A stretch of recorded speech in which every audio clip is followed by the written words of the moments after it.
और पिछले कुछ सालों से हम गुजरात वडोदरा में सेटल्ड है। बेसिकली हम केरला से बिलोंग करते हैं, लेकिन 18 साल से हम वडोदरा में सेटल्ड है। और सृजन सर ये बिजनेस शुरू किया बठिंडा से। सृजन सर का बिजनेस स्टार्ट हुआ बठिंडा से। वो बिसियाना करके एक जगह है बठिंडा में, आप सब जानते हो, है ना। तो उधर एयरपोर्ट में था और उनका एक फ्रेंड उनको ये प्लान जब दिखाया, उनको इतना समझ में आया ये बिजनेस अपॉर्चुनिटी, इसमें कुछ रिस्क नहीं है। उनको ज़्यादा समझ में नहीं आया। जैसे नॉर्मली हर कोई स्टार्ट करता है, ये सोचते हैं कि इसमें कुछ प्रोडक्ट्स लेना है तो कोई इन्वेस्टमेंट नहीं है, तो वो समझ के उन्होंने बिजनेस स्टार्ट किया। लेकिन ये बिजनेस धीरे धीरे करते करते उनको एक चीज़ समझ में आया कि वो जो टाइम दे रहे हैं जो जॉब में, और बिजनेस पार्ट टाइम 2 या 3 घंटा करके उनको ऐसा इनकम मिलना शुरू किया जो जॉब से नहीं मिल रहा था। तो उन्होंने ये समझा अपना टाइम अगर कहीं इन्वेस्ट कर रहे तो ऐसा जगह पे होना चाहिए जिससे अपना लाइफ बन जाएगा। हम दोनों एम्प्लॉयज़ परिवार से हैं। हमारे पेरेंट्स एम्प्लॉयज़ थे, गवर्नमेंट एम्प्लॉयज़ थे, लेकिन हमने वो लाइफ भी देखा है जहाँ एक एम्प्लॉय होके आप लाइफ जीते हैं तो आपके लाइफ में काफ़ी कुछ चेंजेस नहीं होने वाला है। तो एक पार्ट टाइम इनकम के फॉर्म में ये शुरू किया, लेकिन ये बिजनेस करते करते उनको 1 साल में उन्होंने टारगेट रखा ये बिजनेस को फुल टाइम कब से करना शुरू करेंगे। तो 1 साल में उन्होंने ऐसा टीम सेट किया। तो मैं ये बोलूँगी बठिंडा में ही उनका सबसे पहला टीम स्टार्ट किया और 1 साल में सेंट्रल गवर्नमेंट जॉब छोड़ दिया। और आप सोच के देखो, ये बहुत साल पहले की बात है जब डायरेक्ट सेलिंग इंडस्ट्री के बारे में लोगों को काफ़ी अवेयरनेस नहीं था, लोगों को समझाना मुश्किल था, नेगेटिविटी ज़्यादा था, रिजेक्शन ज़्यादा था। लेकिन उन्होंने हार नहीं माना और जॉब रिजाइन किया और एक स्ट्रॉन्ग डिसीजन लिया ये बिजनेस को फुल टाइम करेंगे। और बिजनेस को फुल टाइम करने का मतलब ये है जैसे जॉब में करते थे, जॉब में आप कैसे करते हैं, आप फिक्स्ड वर्किंग आवर्स है, 8 घंटा आपको जॉब करना पड़ता है, उतने ही घंटा उन्होंने बिजनेस में दिया। ये नहीं सोचा अभी टाइम फ्रीडम मिल गया मैं ये टाइम ऐसा यूज करूँगी, तो बिजनेस में टाइम दिया। और दूसरी चीज ये बिजनेस को बिजनेस के फॉर्म में देखा। मैंने क्या बोला, टाइम देना शुरू किया जॉब जैसे, लेकिन बिजनेस को बिजनेस के फॉर्म में देखा। नॉर्मली लोग बोलते हैं ये बिजनेस में इन्वेस्टमेंट नहीं है, लेकिन हर बिजनेस जैसे आपको इसमें भी आपको इन्वेस्टमेंट करना ही पड़ेगा। वो ट्रैवल करते थे, होटल्स में रहते थे, आउट ऑफ स्टेशन जाके भी टीम सेट किया। इनिशियली कमाना कम था, एक्सपेंसेस ज़्यादा था, लेकिन कंपनी के ऊपर एक ट्रस्ट था कि आगे करते करते ये बिजनेस से मेरा लाइफ डेवलप करेंगे। आप समझ रहे हो?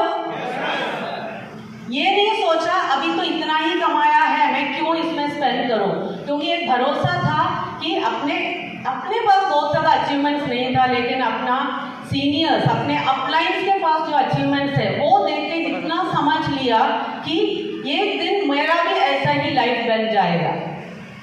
ये बिजनेस में ये फेथ होना बहुत ज़रूरी है। आप जिस जगह पे बैठे हैं वो जगह पे सृजन सर भी कभी बैठे थे, सही है? सृजन सर भी कभी टीसी थे, कभी एटीसी थे, उन्होंने भी वो सारे हार्डशिप्स फेस किया। लेकिन आज हम जिस जगह पे खड़े हैं वो आपका फ्यूचर है। आप समझ रहे हो? और अलग अलग जगह पे टीम डेवलप किया, ट्रैवल करना पड़ता था, पर्सनल चीज़ों को साइड में रखा, in the sense priority business को दिया।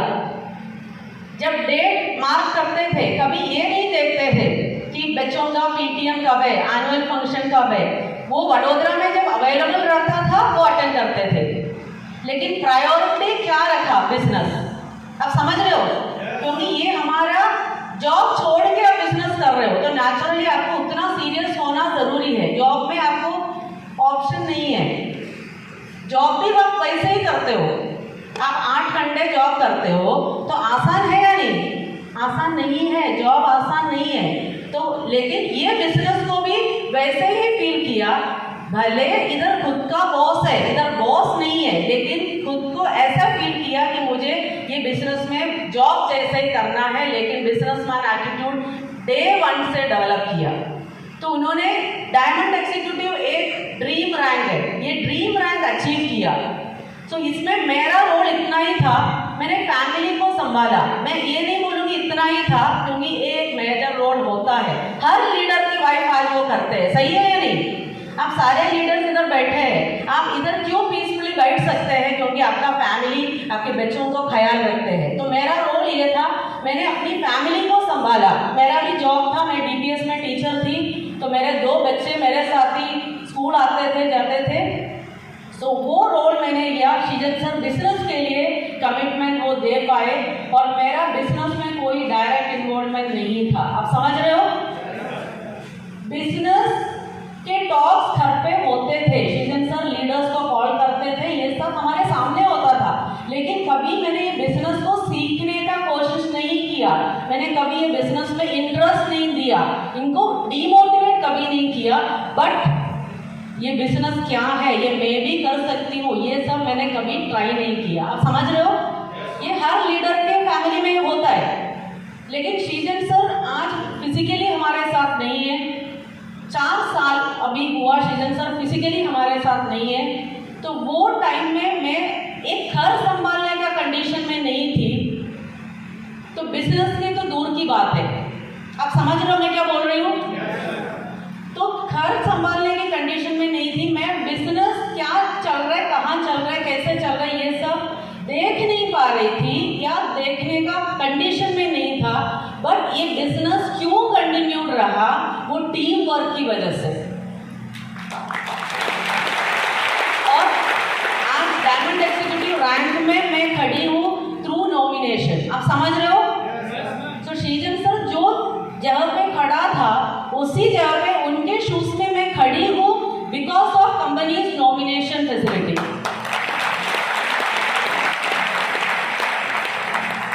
ये उनका अचीवमेंट है, ये सीजन सर का अचीवमेंट है, ये रैंक। लेकिन मुझे कहीं से फोर्स नहीं किया, कंपनी ने भी ये नहीं बोला मैम आपको स्टेजेस में जाना है। और आपको अब बिलीव भी नहीं करोगे, उस टाइम में रीपरचेज करने से ही इनकम आउट होता है, ये तक मुझे पता नहीं था। तो कंपनी ने ही रीपरचेज करके इनकम हमारे अकाउंट्स में ये करते थे।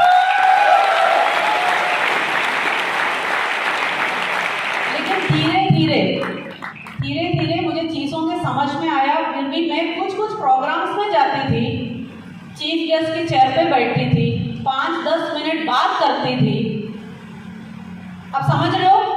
मेरा जॉब कभी भी मैं कंटिन्यूड इसलिए रखा कि मुझे मेरे लिए कुछ चाहिए था कि मेंटली डिस्ट्रैक्ट रखने के लिए, तो ये सब कंटिन्यूड रहा। लेकिन धीरे धीरे मैंने एक चीज़ समझ लिया, हमारे घर में जो इनकम आ रहा है 25 to 30 लाख पर मंथ, वो हमारा टीम वर्क की वजह से है।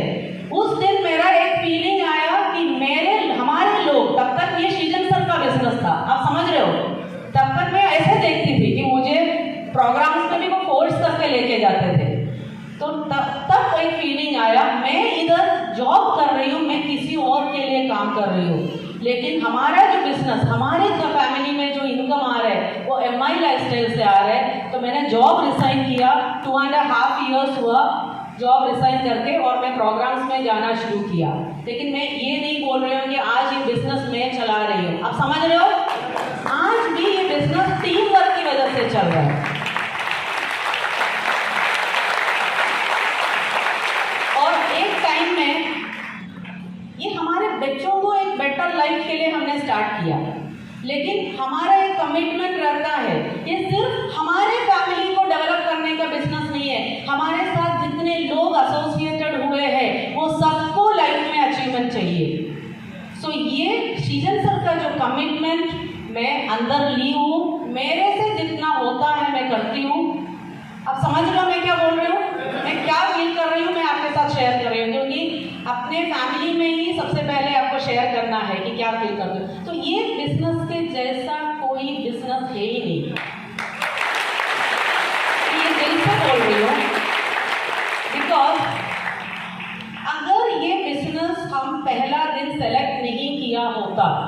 समझ के देखो, शीजन सर का जो फ्रेंड ने जो बिजनेस अपॉर्चुनिटी दिखाया, तो उस टाइम अगर ये बिजनेस अपॉर्चुनिटी हमने सेलेक्ट नहीं किया होता या ये बिजनेस को पार्ट टाइम ही करता रहा, कि आज ऐसा टीम डेवलप नहीं होता और शीजन सर के एब्सेंस में मैं अपने बच्चों का हायर एजुकेशन भी फुलफिल नहीं कर पाती थी।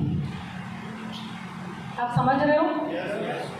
क्योंकि आज हमारी बेटी एक डॉक्टर है, इंटर्नशिप कर रही है, हाउस सर्जेंसी में है, सो उसका हायर स्टडीज उसका, और मेरी छोटी बेटी BBA अभी कंप्लीट किया, सो ऑलमोस्ट 12 to 13 लाख, तो दिल खोल के बात कर रही हूँ, अराउंड 12 to 13 लाख साल में हमारा एजुकेशन में आपका एक्सपेंस है। आप लाइफ का सारे लेक्चर आप कट कर सकते हैं। आप बताइए, बच्चों का एजुकेशन आप स्टॉप कर सकते हैं क्या? नहीं। तो ये बिजनेस की वजह से हमारे फैमिली में फिनेंशियल क्राइसिस नहीं हुआ। अगर ये एक ट्रेडिशनल बिजनेस होता और मैं ये बिजनेस को देखने की कंडीशन में नहीं है और एक हफ्ता 2 हफ्ते में भी वो ख़त्म हो जाता था। सही है? तो मेरा दिल खोल के एक रिक्वेस्ट है आपके लिए, आप जो भी स्टेज में हो आज, भले आप एक डिस्ट्रीब्यूटर हो, TC हो, ATC हो, आपके अंदर ये बिजनेस के प्रति जो फीलिंग है उसको और बढ़ाना है। आप सोच रहे होंगे मेरा 100% है, लेकिन किसी का 100% नहीं हो सकता है, या नहीं? तो हर लेवल में आपको ये फील करना है, ये बिजनेस के लिए जो आज आप जो फील कर रहे हैं वो माइंडसेट आपको चेंज करना ही पड़ेगा। ये बिजनेस को और सीरियसली लेना पड़ेगा। जॉब में लोग 25-30 साल दिन लगा के करते हैं, लेकिन एट द एज ऑफ 55 या 60 आप रिटायर होते हैं कि काफ़ी कुछ अचीवमेंट्स के बिना, है या नहीं? बेसिक रिक्वायरमेंट्स, एक घर शायद हो सकता है, बच्चों का एजुकेशन, उससे ज़्यादा एक बैंक बैलेंस भी आपका नहीं रहेगा। लेकिन ये बिजनेस को आप दिल से लीजिए। ये बिजनेस में हमने भी ये 15,000 में स्टार्ट किया था। ये बिजनेस कितने में? 15,000। लेकिन ये बिजनेस को कभी शीजन सर ने 15,000 का बिजनेस नहीं सोचा। ये बिजनेस 15,000 का बिजनेस नहीं है, ये बिजनेस करोड़ों रुपए का बिजनेस है। तो हमने हमारा पूरा लाइफ में बिजनेस में दिया है, तो हमारे लिए MI लाइफस्टाइल हमारे लाइफ जैसे प्रेशियस है।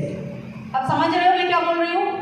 क्योंकि मेरे बच्चों का जो चाइल्डहुड, हमारा जो स्ट्रगल, हमने बहुत स्ट्रगल भी किया है बिजनेस में, क्योंकि आज आपको इतना स्ट्रगल करना नहीं पड़ेगा, क्योंकि बिजनेस का ऐसा स्टेज में आप खड़े हो जहां आपके सामने बहुत सारे अचीवर्स है, बहुत सारे अचीवमेंट्स है। सही है या नहीं?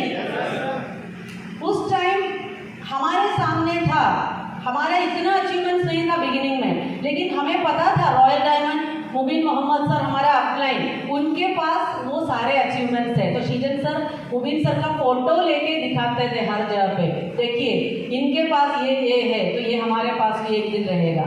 लेकिन आज फोटो की ज़रूरत है आपको। आज मैं ट्रैवल करके आई जगदीप शर्मा सर के मर्सिडीज में, आप समझ रहे हो? तो ये बिजनेस में फिजिकली आपके सामने अचीवमेंट्स है, और आप देख रहे हैं कि ये सारे लीडर्स, वो भी कुछ ऐसे प्रोफाइल से थे, कोई ऐसे बैंक में था, कोई इंश्योरेंस सेक्टर में था, वो संजय सिंह सर तो इंजीनियर था, वो सब अपने प्रोफाइल छोड़ के ये बिजनेस अगर कर रहे हैं तो इसमें बिजनेस में कुछ सीरियसली कुछ है या नहीं? और फीमेल्स के लिए मैं कुछ बात करूंगी। फीमेल्स एक बार हाथ ऊपर कीजिए, थोड़ा कम है मुझे लग रहा है। आसाम में 70% फीमेल्स है। गौतम सर बैठे हैं इधर। आसाम में आरटीपी में मैं अभी जाती हूँ तो ऑलमोस्ट 70% फीमेल्स है। अगर एक क्राउड है तो मैक्सिमम फीमेल्स दिखते हैं। सो इधर भी शायद वो माइंडसेट आपको डेवलप करना होगा, अच्छा रहेगा। देखिए एक चीज़ मैं बताती हूँ, मैंने भी जॉब किया। वर्क लाइफ बैलेंस ये बिजनेस में जितना होता है वो जॉब में नहीं होता। मेरे छोटे बच्चे को मैं डे केयर में भी छोड़ के जॉब के लिए गई है, लेकिन आज आप देखिए, आप आपकी फैमिली को भी टाइम देने के बाद आप ये बिजनेस कर सकते हैं। सही है या नहीं? सो मैं रिक्वेस्ट करती हूँ कि कि फीमेल्स का नंबर आप इधर भी बढ़ाइए।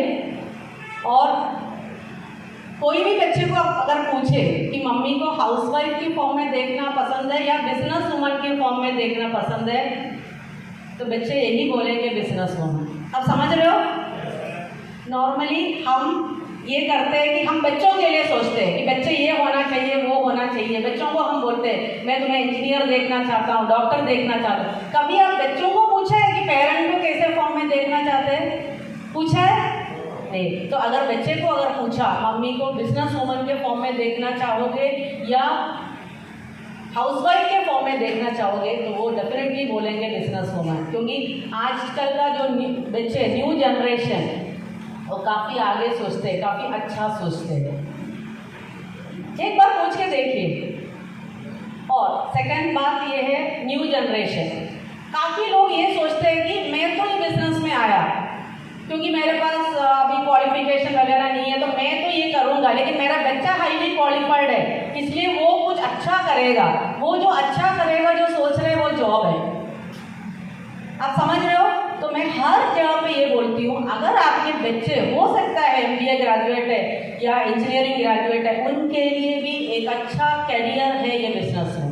क्योंकि ये सब प्रोफाइल छोड़ के हमारे लीडर्स ये बिजनेस में आए हैं। आप समझ रहे हो? सो लीडर्स को एक और रिक्वेस्ट है, आपका जो नेक्स्ट जनरेशन, मैं अपनी बात बोल रही हूँ, हमारी बड़ी बेटी भले वो डॉक्टर है, वो भी स्टेजेस में आएगी। आप समझ रहे हो?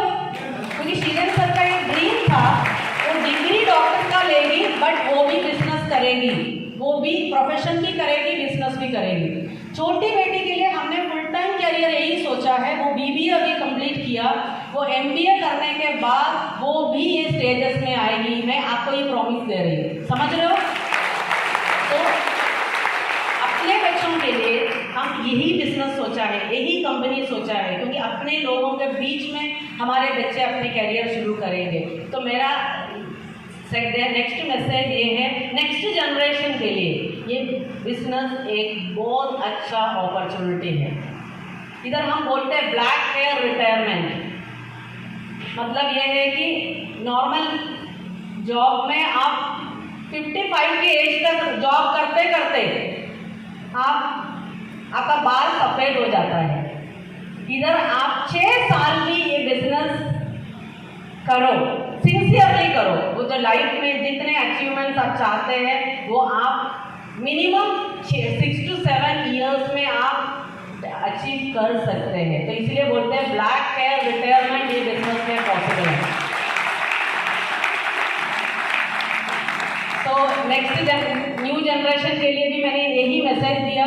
अभी जो गर्ल्स है, मैं काफ़ी कुछ ऐसे यंगस्टर्स को देख रही हूँ, तो मैं सबको यही मैसेज देती हूँ। 20 एज के बच्चे भी है, आसाम टीम में है, तो मैं पूछती हूँ एज क्या है? 20, 80, 90। मैं ये पूछती हूँ 25 के एज में डायमंड बनना चाहोगे? तो कुछ लोग मुझे प्लेज भी किया, हम शादी तब करेंगे जब डायमंड बनने के बाद।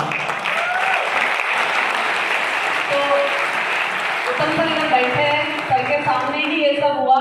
यंग बच्चे सामने आके प्रॉमिस करके गया डायमंड बनने के बाद ही शादी करेंगे। आप समझ रहे हो? एक टाइम था जब डायमंड बन के 40 साल का हो जाता था, लेकिन आज के टाइम ऐसा है कि आप ये बिजनेस इतना डेवलप है, रेड कार्पेट रेडी है, यंग जनरेशन भी आए, वो जल्दी एक हायर रैंक में जा सकते हैं। सही है सर? तो मैं आगे ज़्यादा कुछ बोलना नहीं चाहूँगी। मुझे समझ लग रहा है कि आप मेरी बातें समझ लिया। मुझे पंजाबी नहीं आता, अगर आता होता तो और ज़्यादा अच्छे से कनेक्ट कर पाती, तो मैं धीरे धीरे सीखूंगी। सो प्लीज़ सबको समझ में आया? मेरा छोटा मैसेज, छोटा एफर्ट, कुछ तो फर्क पड़ेगा? थोड़ा फर्क है, ज़्यादा फर्क? बहुत ज़्यादा फर्क। तो मैं रिक्वेस्ट करती हूँ ऑन बिहाफ ऑफ सृजन सर कि ये बिजनेस को बिजनेस जैसे देखिए, ये बिजनेस को बिजनेस जैसे देखिए, एक बिजनेसमैन एटीट्यूड डेवलप कीजिए। भले हम छोटा इन्वेस्टमेंट में स्टार्ट किया, इसी की वजह से शायद हमारा जो सीरियसनेस थोड़ा कम है। अगर हम 5 करोड़ 10 करोड़ इन्वेस्ट करके बिजनेस किया होता तो हम ज़्यादा सीरियसली लेंगे, है या नहीं? लेकिन वो 5-10 करोड़ इन्वेस्ट करके जो ट्रेडिशनल बिजनेस लोग स्टार्ट किए हैं, आप देखा है कोविड के टाइम में भी उनके साथ क्या हुआ, सही है या नहीं? हमारा एक ही इंडस्ट्री था कि कोविड को भी सर्वाइव किया, सही है? सो ये बिजनेस हेल्थ एंड वेलनेस का है और आगे जाके हेल्थ एंड वेलनेस का मार्केट भी बहुत ज़्यादा होने वाला है। आप आज के टाइम में आप कोई भी यूट्यूब में या कुछ हेल्थ एंड वेलनेस का रिलेटेड कुछ टाइप करके देखिए, इतने सारे वीडियोस आपको देखने मिलेगा। हर सेकंड पर्सन एक डाइटिशियन या न्यूट्रिशनिस्ट या वेलनेस कंसल्टेंट है, सही है या नहीं? तो आजकल जो बूमिंग पीरियड है ये बिजनेस के लिए, तो wish you all the best. और मैं देखना चाहूँगी आगे वाले दिनों में कि बठिंडा में भी बहुत सारे, इधर ऑलरेडी है, बहुत अच्छे से आप कर रहे हैं, बट और भी 90% वाले 100 में चले जाए, सही है? तो thank you so much, best wishes.